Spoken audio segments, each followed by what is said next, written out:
The philosophy you employ in any profession is important. How you go about doing things, what brings everything together. It's got a lot to do with the choices you make, and in this profession, what's really important is the choice of console. I only work on projects that I feel I can bring something constructive to, with people who want to use the equipment to take their talent to the next level. When we set up Caramelo Studios, we thought that there were a lot of artists in Valencia and in Spain that deserved another way of doing things a little differently, and more importantly, the equipment to allow them to work with that philosophy.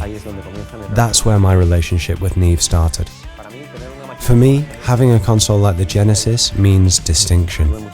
I was really lucky to have the help I needed to take a risk when I was only 19. I'd never have been able to make the sound just how I wanted it. I think in the end, the care that you put into every step of the process does make it into the ears of the listeners. I tried to put my heart into every decision, and I think Neve have done the same with the Genesis. The sound. There's a lot of great things about the Neve, but if I had to choose just one, it'd be the sound. The way it makes the sound bigger is just incomparable to other desks. You open your session and everything just goes huge. It's like a wild horse. It's so powerful, sometimes it can be difficult to tame. Its recall system and controller mean that you can load any kind of session in very little time. I think what Neve have been able to do is capture all of the best aspects of a digital console in an analog one. We use a few other outboard preamps to vary the tone, but with the 1073 preamps and the built-in ones on the desk, we have more than enough to record any kind of session. When we got the news about FIFA 15, we were really happy.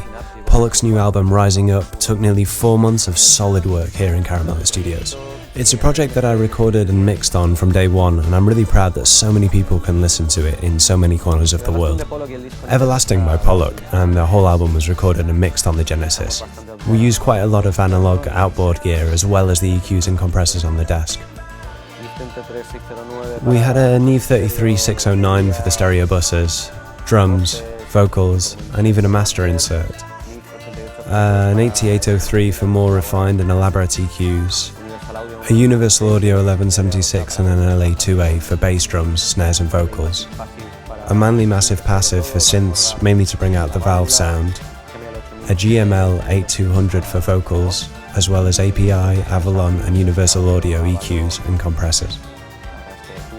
The truth is we were lucky to have so much variety, but we always used the Genesis as a starting point. I'd say that we were able to get a really original sound.